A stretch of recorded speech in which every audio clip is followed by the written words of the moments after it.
출애굽기 35장 20절에서 29절까지입니다. 우리가 새해가 되면 여러 가지 계획을 많이 세웁니다. 이제 그 가운데 우리 예수 믿는 사람이면 꼭 세우는 계획이 있어요. 올해 성경 일독하자. 단단히 마음을 먹죠. 이제 그렇게 하고 이제 창세기부터 시작을 하는데 이제 창세기는 이제 그런 대로 이제 잘 넘겼습니다. 이제 그렇게 하다가 이제 출애굽기로 넘어와 가지고 알 수 없는 규격, 또 알 수 없는 여러 가지 무슨 큐빗이니 뭐니 이런 표준들, 무게들, 재료들, 이제 이런 거, 또 숫자, 이런 걸 보면 이제 살살 이제 고민을 합니다. 그래서 정말 출애굽기에 나와 있는 것처럼 마라의 쓴물도 만나요. 계속 읽어야 되는가. 그러다가 좀 지나가면 또 엘림의 오아시스도 만납니다. 그러다가 또 목이 탑니다. 계속 봐야 되는가. 그러다가 또 생수도 만납니다. 안반수도 또 경험합니다. 또 메추라기 바베큐도 만납니다. 이렇게 하면서 이제 하나님의 말씀을 고비고비 넘어서 참 어떤 분은 1년에 1독도 이제 하게 되거든요. 참 얼마나 귀한 일입니까? 뭐 하려고 이렇게 성경을 애를 써서 보는 겁니까? 대답은 간단합니다. 내가 하나님을 사랑하기 때문에. 성경은 하나님이 나를 사랑하셔서 내게 주신 책입니다. 내가 너를 사랑한다. 그 말씀을 성경책에 써두셨기 때문에 하나님을 사랑하는 사람은 그 말씀을 그렇게 놓지 못하고 집중해서 읽을 수밖에 없는 것입니다. 지금 출애굽기도 이제 그런 지음에 지금 와 있는데 우리가 하나님의 말씀을 인내를 가지고 빠짐없이 하나도 빠짐없이 다 보는 게 중요해요. 왜? 그 빠뜨린 게 결정적으로 하나님이 내게 주시는 말씀이 될 수 있거든요. 그래서 말씀을 볼 때 빠뜨리지 않냐고 다 볼 수 있도록 최선을 다하는데 우리가 아침마다 이 보는 말씀은 양이 그렇게 많지 않기 때문에 적어도 5번 내지 10번은 반복해서 읽어도 충분히 볼 수 있는 분량입니다. 그래서 반복해서 읽어보고 또 깊이 읽어보고 또 이 말씀을 전한 것을 또 들어보고 이렇게 하면서 점점 말씀의 깊이를 더해야 되는 것입니다. 모세가 2번째 돌판을 가지고 내려왔어요. 백성들에게 2가지를 가르칩니다. 첫 번째, 계명을 가르칩니다. 여러 가지 말씀을 했죠. 2번째, 성막을 짓는 것에 대하여 말씀을 가르쳐 주십니다. 성막의 설계도를 말씀해 주시고 거기에 뭐가 필요한지 말씀해 주십니다. 그리고 이제 그 시내산을 떠나기 전에 이스라엘 백성들이 꼭 해야 될 일이 뭐냐? 성막을 만들어 가지고 떠나야 됩니다. 성막은 하나님을 만나는 집이에요. 하나님을 만나는 장소입니다. 이제 하나님과 함께하는 그런 광야 생활이 시작되려면 반드시 성막을 지어야 된다. 설계도 받은 지가 5년 됐는데 10년 됐는데 시작도 안 하고 이러면 이거 안 되는 거예요. 곧바로 시작을 해야 되는 것입니다. 하나님은 우리에게 하나님의 일에 참여하도록 하시는 분인데 참여하는 방법은 3가지가 있어요. 첫 번째는 제사장처럼 직접 헌신해서 제사장의 일을 하는 것입니다. 2번째는 자기가 가지고 있는 기술을 가지고 그 기술을 하나님 앞에 드리는 겁니다. 기술도 하나님이 내게 주신 귀한 그런 은사입니다. 또 한 가지는 그 하나님의 일이 될 수 있도록 내게 주신 물질을 가지고, 내게 주어진 것을 가지고 하나님을 섬기는 거예요. 뭐 기술도 여러 가지죠. 금속 다루는 거, 나무 다루는 거, 또 오늘 실 짜는 거 다 나오죠. 그 다음에 가죽 다루는 거, 뭐 여러 가지. 그러니까 이 하나님의 일에는 남녀 구분이 없고요. 가진 자와 가지지 못한 자의 구분이 없습니다. 그리고 내가 하나님 앞에 드린다고 해서 그게 하늘로 올라가는 게 아니에요. 땅에서 쓰여집니다. 또 땅에서 쓰여지는 것을 우리가 눈으로 봅니다. 땅에서 드리지만 하나님이 받으셔요. 그러나 그걸 무슨 두레박을 가지고 다 실어가지고 올라가지 아니하시고 그 물질이 쓰여짐으로 하나님의 역사가 이루어지는 것을 우리로 하여금 보게 하시는 거예요. 그러니까 이게 얼마나 신나는 일이에요. 이게 얼마나 참 귀한 일입니까? 21절에도 보면은 여호와께 드렸으니, 끝에 보니까 분명히 여호와께 드린 거예요. 22절에도 금예물을 드렸으며, 이 드렸다는 말이 나옵니다. 누구에게? 하나님께. 그런데 그것으로 이 땅에서 하나님의 일을 위해서 사용하시는 것입니다.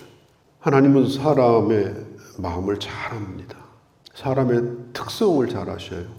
그래서 마태복음 6장 21절에 이렇게 말씀하지 않았어요. 네 마음은 원이로되 물질이 없구나. 이렇게 하지 아니하셨어요. 네 물질이 있는 곳에 네 마음이 있느니라. 우리가 물질을 가지고 있지 않은 사람은 없습니다. 뭐라도 몸에 걸치고 살아요. 그런데 우리가 주님을 향하여 마음이 있으면 그게 크건 작건 간에 그 물질을 가지고 내 마음을 하나님 앞에 드리고 싶어 합니다. 그래서 늘 입에 나는 가진 게 아무도 없고 마음만 있어요. 하나님 제 마음만 받아주세요. 이런 것에 하나님은 잘 속지 않습니다. 그러면 큰 작건 간에 물질을 가지고 와라. 네 마음을 드릴 수 있는 것이 뭔가? 네 마음을 좀 보여줘봐라. 그걸 보여줘봐라. 그게 바로 마태복음 6장 21절이에요. 재물 있는 곳에 네 마음이 있다. 그래서 요즘 수사할 때도 제일 1차로 하는 게 뭐죠? 은행에다가 영장 청구해가지고 그 사람의 거래 내역을 다 받아내잖아요. 그 사람이 거래하는 모든 은행에 거래 내역을 싹 받아가지고요. 어디에서 돈이 들어오고 어디로 나갔는지 그것부터 조사를 해요. 그러면 거의 답이 나옵니다. 그 사람의 돈이 쓰여진 곳이 바로 그 사람의 생활이고 그 사람의 한 일이에요.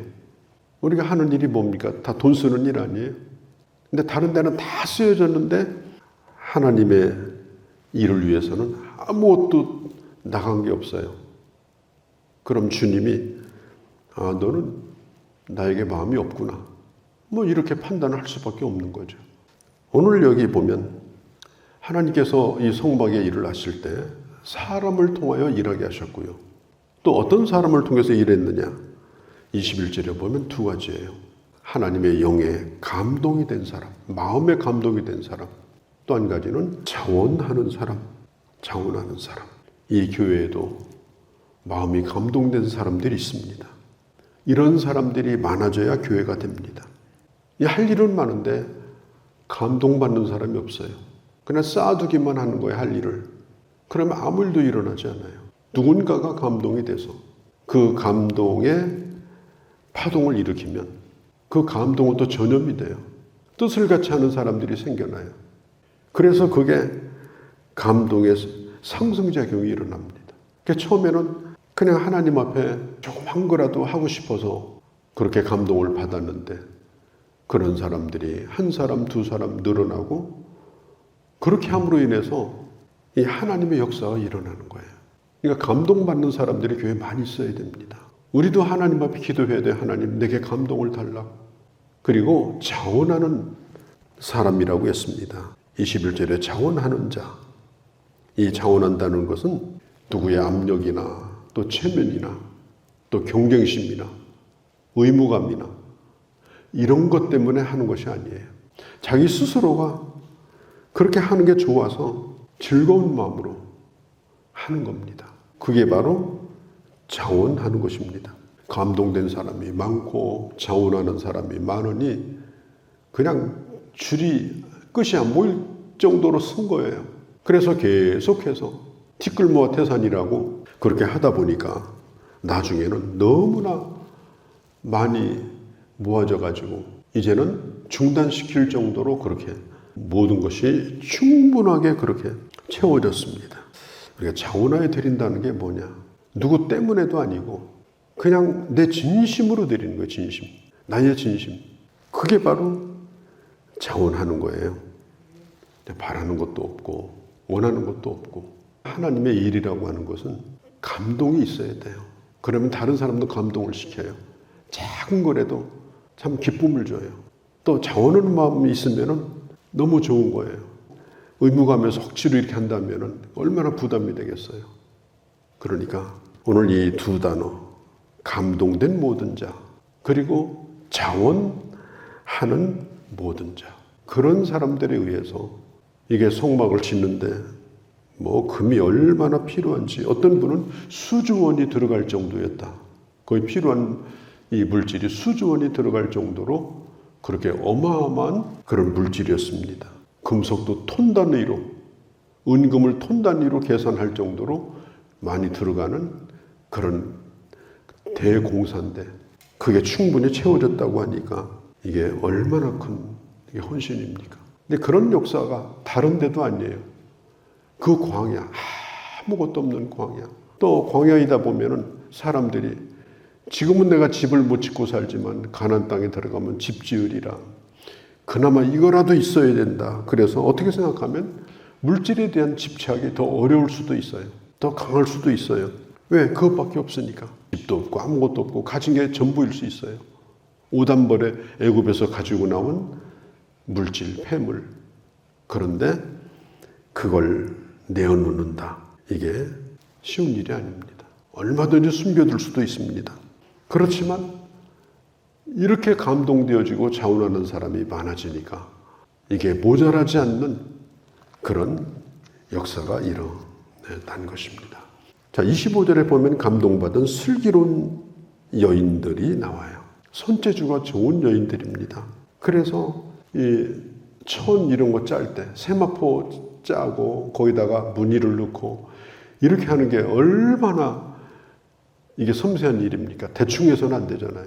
그러니까 이렇게 섬세한 여인들이 여기에 참여해서 가져온 그 재료를 가지고 아마 주로 털실로 이 모직 짜는 거, 그 다음에 이 식물성 세마포, 천 짜는 거, 수 놓는 거, 아마 이런 일을 주로 했을 겁니다. 또 부사렐과 올리압처럼 그런 세공 기술, 금 다루는, 은 다루는 기술들, 또 놋을 다루는 이런 기술들을 또 제공을 했습니다. 그리고 27절, 28절에 보면 족장들이 나옵니다. 이 사람들은 그 부족들의 어른들이에요. 지도자들. 이 사람들도 보석과 등불과 관유와 향기름, 향품들, 이게 다 귀한 겁니다. 이런 것들을 가지고 나와서 일반 백성들보다 더 귀한 것을 드리는 그런 모범을 보여요. 그래서 지도자들도, 여인들도, 또 적게 가진 자나 많이 가진 자나, 또 기술을 가진 자나 모든 사람이 어우러져서 이 일을 이루어낸 것입니다. 29절에 보면은 여호와께서 모세의 손을 빌어 명령하신 모든 것을 그렇게 했다. 손을 빌어. 옛날 성경에 보면 모세의 손을 빙자하여. 지금 백성들은 얼마나 들어가는지도 몰라요. 또 어떻게 지어되는 것도 잘 몰라요. 다만 모세의 입을 통해서 얼마나 필요한지, 지금 뭐를 얼마나 써야 되는지 다 모세 입에서 나오는 얘기입니다. 하나님께서 모세에게 가르쳐 주셨고 백성들은 모세의 말이 하나님의 주시는 말씀으로 믿고 순종했습니다. 자, 어떤 사람들이 이 모세가 지금 이거 어디다 쓰려고 지금 이 많은 금을 어디다 쓰려고 이 많은 은을 아니 뭐 하려고 이렇게 수많은 이 옷감을 이런 의심을 품었다든지 그런 이상한 말을 내뱉었다면 절대로 성막은 짓지 못합니다. 하나님께서 교회 리더를 세우시고 하나님의 일을 하십니다. 또 때에 따라 필요할 때 헌신을 요청합니다. 그렇게 할 때에 이 마음의 감동을 받은 사람이 늘어나고 자원하는 사람이 늘어나게 되면 말할 수 없는 하나님의 놀라운 역사가 일어납니다. 아무리 필요한 것이 많고 요청을 해도 입을 다 다물고 마음속으로만 헤아리지 실제로 헌신하지 않는 그런 사람들만 모여있다면 잔잔한 호숫가에 불과합니다. 아무 일도 일어나지 않아요. 누군가가 헌신해야 되는 겁니다. 그러면 그 잔물결이 큰 물결이 돼서 우리가 상상할 수 없는 놀라운 일을, 우리 하나하나가 작은 헌신이라고 생각했는데 하나님 그걸 통해서 어마어마한 일을 이루셔서 하나님의 역사가 여기까지 교회들마다 이루어져 온 것이고 역사를 통해 그 일이 이루어진 것입니다. 마음의 감동이 되어 자원하는 그런 우리가 되기를 바랍니다. 또 우리의 작은 헌신일지는 몰라도 또 이런 것들이 하나하나 뭉쳐지고 이것들이 파장을 일으키고 그래서 앞으로 해야 될 많은 하나님의 역사에 내가 가진 그런 것들이 다 쓰여져서 내 생애에 그 열매를 눈으로 보고 그리고 보람을 느끼고 하나님 앞에 영광을 돌리고 주님 앞에 갈 수 있는, 그래서 하나님 앞에 갔을 때는 아, 이것이 하늘에다 쌓여졌구나, 그걸 확인하면서 또한 기뻐하고 영광을 받는 참 지혜로운 청지기로서 하나님의 일의 동역자로서 살아가는 주의 사람들이 되어주시기를 바랍니다. 거룩하신 우리 아버지, 이 성막을 짓는 위대한 역사, 아무것도 구할 수 없는 광야, 누구도 내놓지 않으면 어떤 것도 할 수 없는 광야, 길은 떠나야 되는데 이 일이 빨리 되지 않으면 기약도 없는 이 일, 그러나 하나님은 놀라운 역사를 시내산 밑에서 말씀을 받자마자 순종한 그들을 통해 성막을 만드시고 이제는 성막을 짊어지고 그곳을 떠날 수 있는 감격스러운 그런 기적을 이루셨습니다. 아버지요, 우리가 광야 생활을 하고 있고 광야 교회 가운데 처해 있습니다. 우리가 이 땅을 살면서 이렇게 아름다운 하나님의 사람들로 쓰여지게 하시고 하나님의 일들이 되어지는 걸 보면서 큰 보람과 영광으로 저 가나안 땅 주의 나라에 들어가는 저희가 되게 하여 주옵소서. 오늘 이 하루도 주께 의탁합니다. 우리 주 예수님의 이름으로 기도하옵나이다. 아멘.